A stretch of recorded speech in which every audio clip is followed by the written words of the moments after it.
منتخب مصر، من الإخفاق للهيمنة، من الخروج المبكر لسيطرة تاريخية على الكرة الإفريقية. 3 بطولات إفريقيا متتالية، 0 هزائم، رقم قياسي لم يكسر حتى اليوم.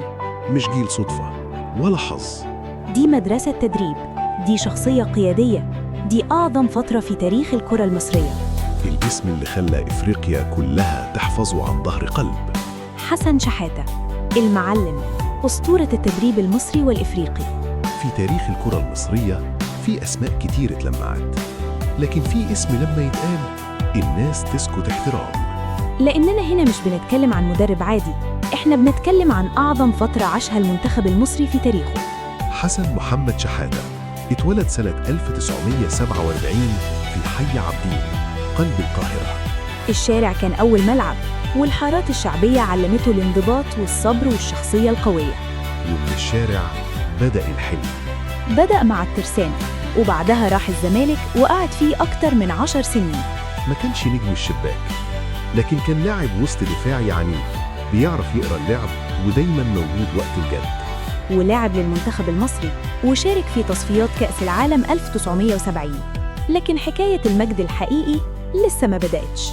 بعد الاعتزال حسن شحاتة ما اختصرش الطريق، لف أندية كتير، الترسانة، المنصورة، الأولمبي، بترول أسيوط، وحتى الزمالك كمساعد مدرب.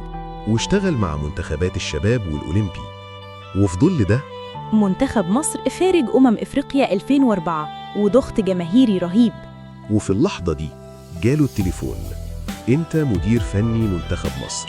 ناس كتير شكت، بس هو كان شايف حاجة غير اللي كلنا شايفينها: انضباط، لياقة بدنية، روح فريق، واعتماد كامل على اللاعب المحلي. مفيش نجم أكبر من المنتخب. بطولة على أرض مصر، ضغط، جماهير، توقعات. نهائي قدام ساحل العاج، ركلات ترجيح، ومصر بطلة إفريقيا نسخة 2006. وهنا اتولد الجيل الذهبي.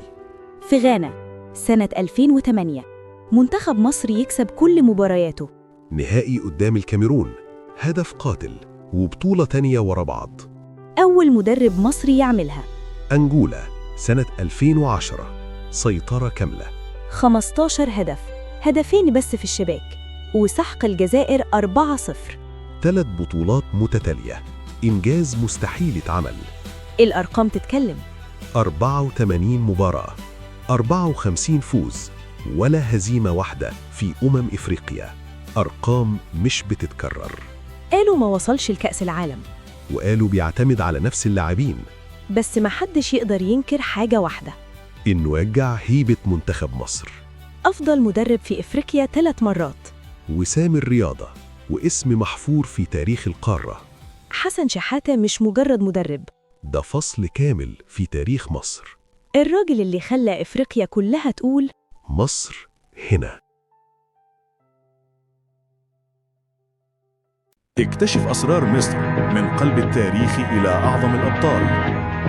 استمع لحكايات لم تروى من قبل عن شخصيات غيرت مصير أمة، من الفراعنة إلى الثوار، ومن العباقرة إلى المتمردين. كل حلقة من بودكاست حواديت مصرية كنز من الدهشة والإلهام والتشويق. لا تفوت الحلقات السابقة ولا تدع القادمة تفوتك. تابعنا الآن وعيش التاريخ وكأنك كنت هناك.